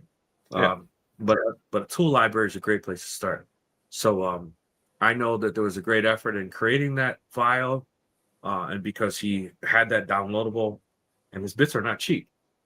I could buy 50 bits, probably a set of 30 for 2 bits that he's selling on his website. Well, if you're comparing Amazon bits to like real carbide bits, there's quite a difference. Right. You'll see the right. No, I'm not saying quality or anything like that. I'm just saying pure bits, right? Yeah. So because he took all the time and effort to creating that file, I did purchase a couple different sets from him. So, a hog out set. I got that. I got every primary color for the HDPE. So I want to start making a lot of those signs, and I got those OFU bits from him. So and he's cool, man, because he was on our live once, but he's easily approachable. So you have a problem, it's cool. He's accessible to his customers. Yeah. It's just you'll learn, right? But at this point, any help, like it's the same thing in lasers, right? When people say, and fiber lasers are notorious for this, right? When somebody says, oh, what were the settings for that? Well, like it's a fiber laser, man. You could have the same model of fiber laser I have, and the settings might be different. Yeah. Not radically, but different enough that my settings may or may not work for you, right? So sometimes you just got to tell people, hey, run a material test, right? And you can do the same thing with CNC bits, right? You can say, how does this perform at 12,000 RPM or 16 or 18? Most bits I wouldn't go over 18, but and what speed can I get away with? What, plunge rates, all these things you can, and take meticulous notes. And so the plunge rate, what was crazy to me, Steve, is because they were saying like you create this file and use the standard settings, and it's, let's say, 4 hours, because it goes, yeah, you just do boom, like that could make drastic difference for a big, very detailed project, right? Yeah, I mean, you have to be careful because you can't plow through the thing because you'll chip it or break it or stall. You could break the bit. And I mean, stalling the spindle is one thing. Breaking, a $50 bit is a different problem, right? One of those will make you groan. The other one will make you swear. And so, but you have to learn all those things. This is why I said start with a bunch of cheap bits, because you're going to break. And that's exactly what I did. So I bought some pretty large sets from some. I don't know that they're reputable, from Amazon. I mean, I guess they have higher feedback. Well, unless they do sell. I mean, some vendors sell good bits on Amazon, like Amanda sells bits, and you can probably get Jenny bits on Amazon. They were a quarter of the price of anyone else online. Just put it that way. So if I was to break the bit, I wouldn't start crying. It wasn't a $50 bet. Bit was like $50 sets. You know what I mean? Yeah. So I do have a couple very expensive bits. I haven't broke those, but I've also been babying it. I haven't been highly aggressive in anything I made. That's okay. Being cautious. Yeah. Like if I'm doing something that it's just like a standard hog out a piece of wood and hand it to somebody. Like I do, people have they take acrylic templates and they run a router around them. Yes. They want something like that, right? Just hog it out for me and I'll paint it or do something. Those I use like the cheapest bits I can, because it's like they're going to sand it anyway, and but those are like 5 bits for $30 on Amazon type bits, right, for quarter-inch mils. What I did want to start kind of slowly stepping up is I want to start making a lot of those because I think they're cheap and I'm using a lot of scraps. Those like catch-all trays. Mm-hmm. Just little small dresser for change, for keys, whatever. Just in reality, my thing is that like that to me is just good practice. And if I make $10, $15, whatever, it was scrap. I was gonna throw it in a burn pile, eventually just piled up high enough, right? Yeah. And if I screw it up, make bowls for people to throw their keys in at the front door, right? Yeah. Right. Who said, what is the canvas guy's name again? Canvas? The canvas guy. The guy who made all the crazy. Oh, Paul Owen. Yeah. Yeah, if you go on a Facebook group and search for Paul. He hasn't posted anything for a while. Would you say? Yeah. Oh, nothing, man. Well, he's in Belgium, right? So his time difference kills him for being on the live stream. But yeah, matter of fact, we even told me to allow him to join the live because it was kind of show his it's badass. Chris said, when cleaning a fan module, use a toothpick or something to stop it from spinning when using compressed air. Yeah. Yeah, I typically use like a Q-tip or something. Stick it in there. Chris said, I reject a lot of... Go ahead. Chris says, I reject a lot of jobs with a deadline. Yeah, it doesn't go out until my wife can't spot any flaws in it. Well, I appreciate the fact that your wife will try to spot flaws in your stuff. My wife looks at everything I do and thinks it's the dumbest thing ever. So it's like, who's going to want that? I'm with you, dude. I'm with you. Exactly. It's funny. My wife said the same exact thing about those baskets, the basket holder. And she says, no, what if you made like one that instead of going in this way, went this way? And you did 3. And I was like, why? I knew why. I just wanted her to say it. Oh, I was thinking, you want one? So I'll be building my wife one. I knew what you did. Yeah. So, I mean, all our cutting boards and stuff are boards that I've made, but yeah, my wife thinks everything I do is pretty dumb as far as business. She looked at a big box of watch bands, and I mean, there's probably like 600 watch bands in it. And she said, "Who's going to want that?" I said, "This box of watch bands is like $1,500. Like, it's a lot of money." Right. So you can't judge what other people want, right? Yeah, but in the same breath, you can't always only make what you like. You got like sometimes like the stupid basket thing. People kept asking me until I finally had enough people. Then I made fun of Clack for making those stupid stove covers. People kept asking me, and I'm like, no. And now finally, so enough people ask me, I'm like, all right, I'm gonna make the damn stupid stove covers, But I get you have to. So to me, it's a side hustle at this point. It's not like my full-time gig that I can turn down things that I just don't find fun. Like, But at the same token, if you are trying to make money, sometimes you just got to make things that aren't fun to you. I was gonna show you something, but I don't have the image here. Recently, I've been taking just scrap pieces of acrylic and putting, like I cut them to the size of a Pokemon card and then print a Pokemon card on it.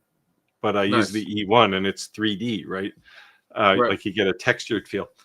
And every time I make one of these, like I'll always have one on my workbench, and people will come in and look at them, but people always take them, so I have to keep making them. And I was complaining to a guy the other day. I said, I keep making these things and people keep stealing them. And he looked at him and went, well, I'd like a few of those. So I had that was early this week. I had to make a bunch of them and get them sent out to him because he was, and it wasn't just like, oh, make me a Pokemon card. It was, here are the 4 that I want. That's funny. Tim said the orange is definitely a brand. He's talking about the Clack. Clack orange. Because I was messing. My stuff reached business level a couple years ago. I'm just blessed and love what I do now. It's great, that's the best way. Yep. The beauty, and maybe you haven't appreciated this yet, Clack, the beauty of not having a full-time job is you can decide when you want your business to be a business and when you just want to take a day off. I will confess that most of this week I've been kind of lazy. I haven't done a whole lot of shop work, but it's just I feel a little burned out this week, so I'm gonna take it slow. Yeah, I got a order for a bunch of hoodies for a plumbing company, and they've been bugging me, but I'm like, dude, I'm dying, bro. Like, I'm just feeling rough. So it's like, it's kind of like, I'm going to work, and I feel like staying up till 2:00 in the morning working, get up, like, nah, man, I need my rest. Like, sorry, dude, you can wait. This is why you need to get little Ricky doing these things for you. Child labor, man. That kind of stuff is still, it's too dangerous. Yeah, but especially the heat press. yeah, but like wood assembly stuff, that boy can use an impact, like the jack-o'-lanterns. I had him screwing on all the tops, touching up any little flaws of paint where I missed anything. Nice. Matter of fact, my wife yelled at me the other day. She said, "You see this bag of clothes?" And I said, "Okay. If Ricky goes in the basement with you, he has to wear something from this bag." What's the big deal? They're sweatpants. She's like, those are Nike sweatpants. They're like $40. I'm like, $40? He's 5 years old. Why did he have $40 sweatpants? I'm like, I just thought they were black sweatpants. No big deal. Let's go. But jeez, $40. Yeah. Learning to buy, because you're paying all the tariffs, I guess. Yeah. Learning to buy CNC bits can be an art in itself. Yes. So yeah, the money is, that's true. But I think it's also like intimidating at first because like you don't necessarily know what you need, right? So that was the kind of cool thing too about like looking at some of the artwork, because they were telling you like if you were to buy this file, you should have this type of bit, this type of bit, this type of bit, and you're looking at what it's doing. So that was kind of like, okay, cool. So I could see that I may need 5 of these bits because I'm going to break this bit, but this is going to be a bit I'm going to use all the time. Or I do a lot of cursive scripting. So I start seeing, okay, these type of bits. And, yeah, and that's what I was referring to when I said when you're looking at the file, like if you buy someone else's file, you kind of get some insight of their knowledge, right? Like, let alone the number of bits, there's up cuts and down cuts, for example, on twist bits, right? So it's like, okay, why would I use an upcut bit or a downcut bit? Hey, we got to zoom in on the beer drink again. It's like, so yeah, I mean, you kind of get to appreciate what that is. And I mean, if you don't understand it, like if the thing is using an upcut bit, try a downcut bit and see what the difference is. I just do keep a lot of wood scraps and just test things, right? And you'll see when you would want to use a downcut versus an upcut, for example. And to me too, like even some of those bits, like they're using smaller bits, like in those catch-all trays, versus using the hog out bit and then going back and kind of going over it and using closer steps, I guess, to take out like the lines.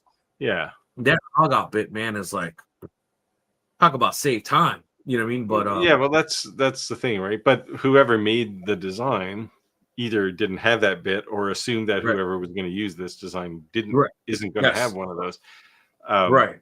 They're yeah, not I going to have an mean, 80 that's the pound thing, bit. right? Just You can, once you kind of yeah. get up to speed, you can go, oh, I can save time if I do this, right? And it's Yes. not only the material, like working on the material itself. It's what happens after the job is done, right? Like you can look at it, like you pull it off the CNC and you go, man, I got a whole pile of sanding to do.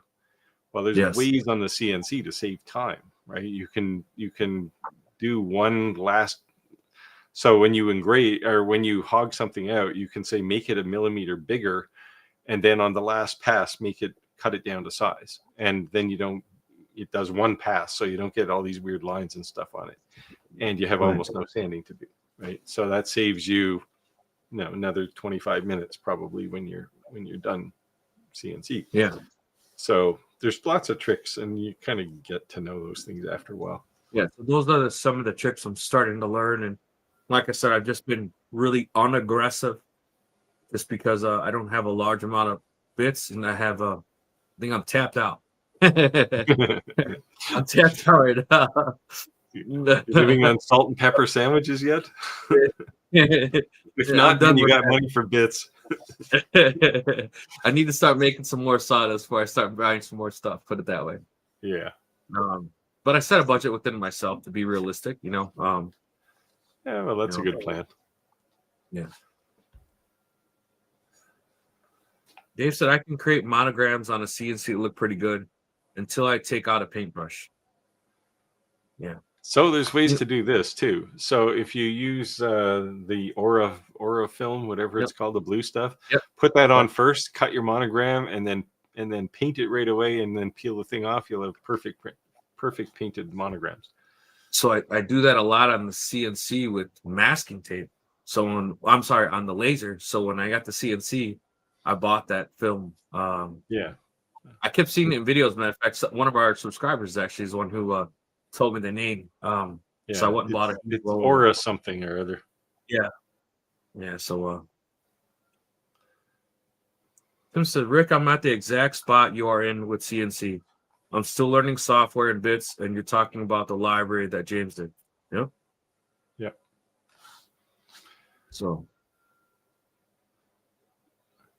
hang on. Oops, sorry. Hey Rick. Yeah. I saw hey Rick, but then he asked a question to me, so I just jumped to the next. I just bought the Flash Forge AD5X. An input would be great. I'm not sure what that is, to be honest with you. 3D printer. I don't know what kind of input do you want? Yeah. It's a elaborate on your question. It's a middle-sized ish kind of Core XY printer. Nice little printer. Okay. They asked me, actually, they've been bugged me a few times to review it, and I just didn't have time. So it's a bed slinger one? No, it's Core XY. Okay. I guess let us know exactly what type of question you have in regards to the printer. And what kind of input you're looking for, really. Yeah.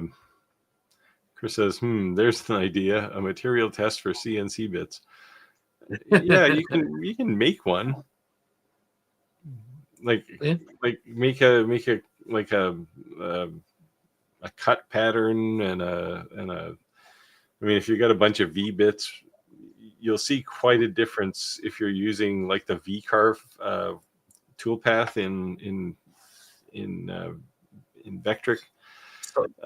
Just the different angle of bit will give you a very different engraving, right? So Steve, it's funny you said that, because one of the first things I did was I was just making lines. Yeah. And I just wanted to see what it somewhere. No, I just wanted to see what it looked like. Like, so how does this, I wanted to see it, So I just took a piece of scrap wood and I just put lines. I changed a bit. I made a line. I'm like, oh, that's kind of cool. You have these diagrams with all these different bits for your router table. So you have an idea like how it's going to look. So I was creating those lines just to see how exactly is it. You know what I haven't done though, but I have the bit, but I want to start doing the keyholes with the CNC. Yeah. Yeah, if you got a keyhole bit, they're actually pretty easy. It's basically you do a plunge, and then you say go out whatever, half an inch or something, and then come back. So you basically have 2 lines. And then you lift up and you'll have the hole, like the circular hole in a slot. Yeah. So we're running out of time here, so we got a few questions left. Hey, Velf is back. Thoughts on the F2? I'm not sure what kind of thoughts. I like the F2.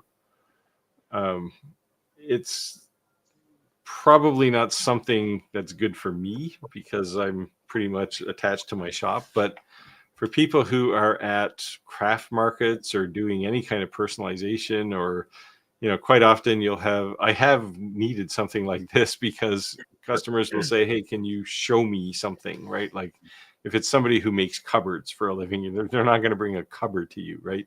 They're going to say, hey, come to me. And you can use the F2 for that kind of thing. Like portability is the whole value there. I mean, it's a nice laser, but it's really nicest for portability.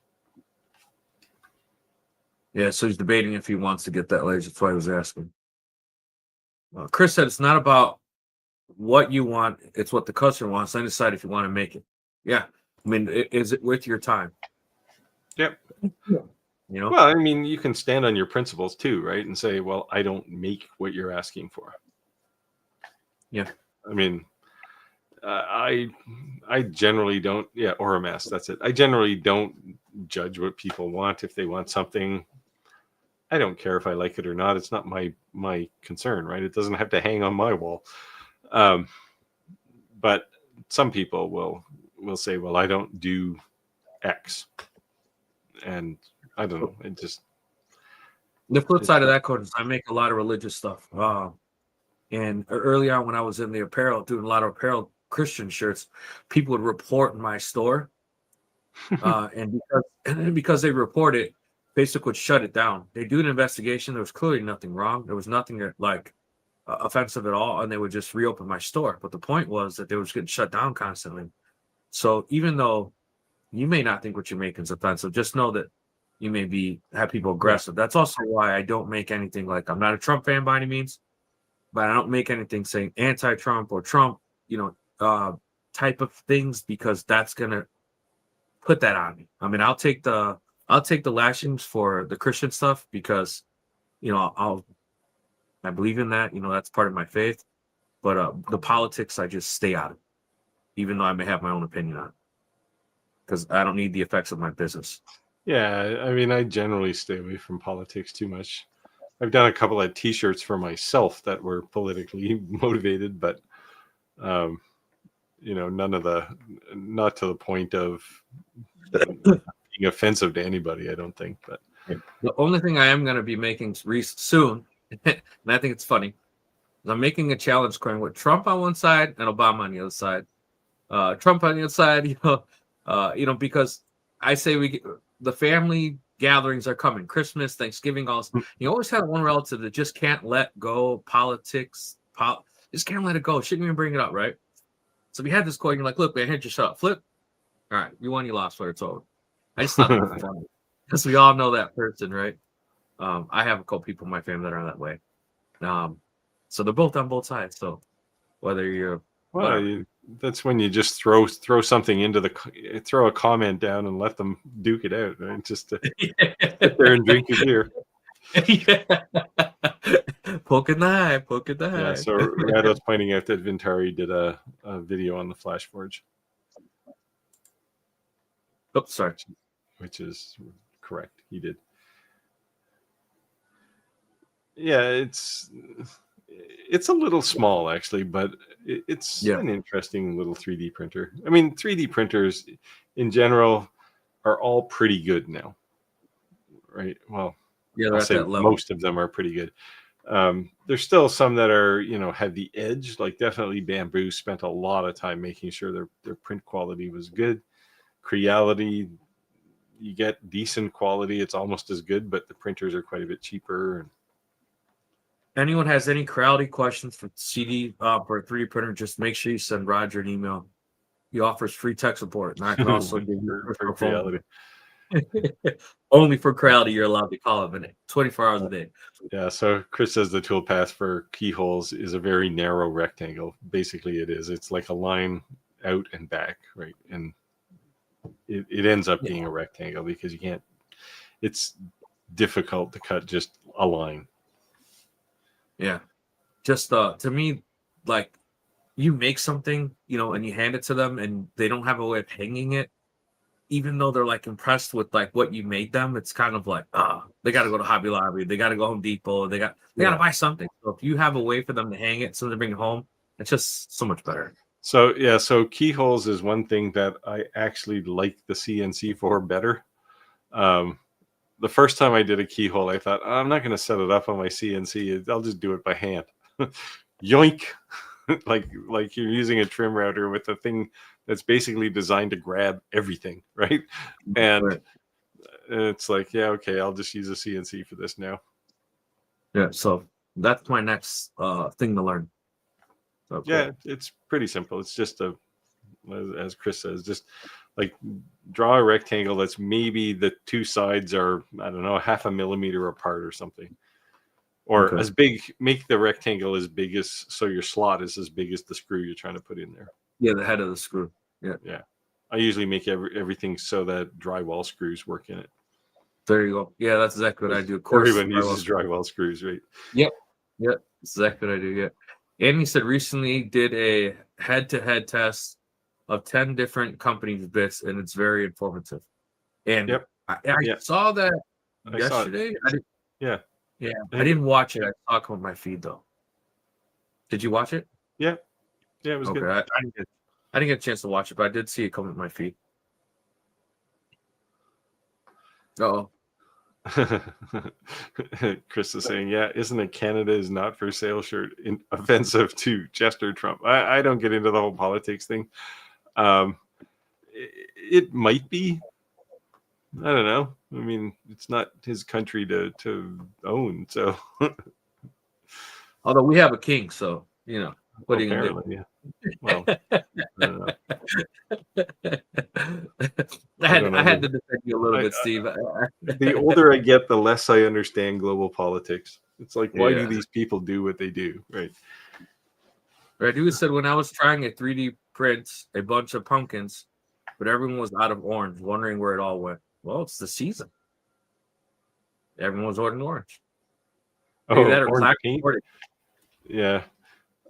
Who is it? Who's the Rust-Oleum 2X, the 2-time stuff, 2-coat? They have a pumpkin orange color, and you can just spray it on, and it's easy. But if you're making it out of acrylic or something, well, you're kind of stuck.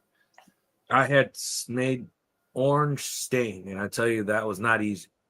Like Home Depot had to like dump paint out because they had to put more like added into it than the can could hold. Yeah. And we kept experimenting. He's like, never lose this lid, man. He would say, so we can make this again. So the formula's there. Well, it's what we're in. Well into November. So Radu, start buying red. There you go. Because you're going to need it. If anyone's ever saw the floor, they catch it in the glimpse. Someone has made comments like, did you kill someone? I was staining some Christmas stuff, and right where I'm sitting on the floor, here's a big giant red splurge. It looks like I murdered someone. Is it like the outline of a body? Yeah, it definitely looks, as my kids would say, sus. Said the laser cut sawtooth hangers. He laser cuts sawtooth hangers. I don't know what a sawtooth hanger is. No, I need to go look. I don't know if he means the saw blades holders. No, it's the little sawtooth things that you use to hang pictures on. Like you put it on the back of a picture to hang it. You know, the things that are okay. So you can move it over and it doesn't slide on the nail. You can. There you go. So I didn't know they had a name. So he says, Steve, do you mean you don't want to become the 51st state? You're going to make me get political. I'll politely say no. Yeah. You know, in all fair, I say that to Steve all the time, just to razzle him up. And my wife's French Canadian, so I'm not being racist. I'm just being a friend. They say friends can give each other hard times, right? It doesn't bother me, but it does bother some people. So I tend to try and watch what I say, especially on YouTube in general. Yes. There's people coming from all walks of life. I don't judge them. So it looks like we're actually 5 after today. Went pretty fast, actually. Thank you for joining the live. A lot of comments. Thank you for the feedback on soundproofing. I'm going to add that in. I am off this Friday, so I got some extra time to finish up the Dominator CNCs to look on that. If you want some sneak peeks, check on TikTok, because I normally do some shorts on TikTok first. But yeah, and then if you guys have any questions, I'm obviously the first person to have that CNC. If there's anything questions you guys want me to cover, you're thinking about purchasing it, anything at all, let me know. We can cover it. And at some point in time, PWCNC will be joining our live, and they'll have a live questions answered. You guys can ask them any questions they want. So yeah, Steve, is there anything you want to say to close up? I don't. I got to get back to work tomorrow. That's what I want to say. Lazy all week. There you go. All right, guys. Thank you for joining the live. See you on the next one. And if you haven't joined the Facebook group, make sure you do. See you next week. Take care. Bye. Bye.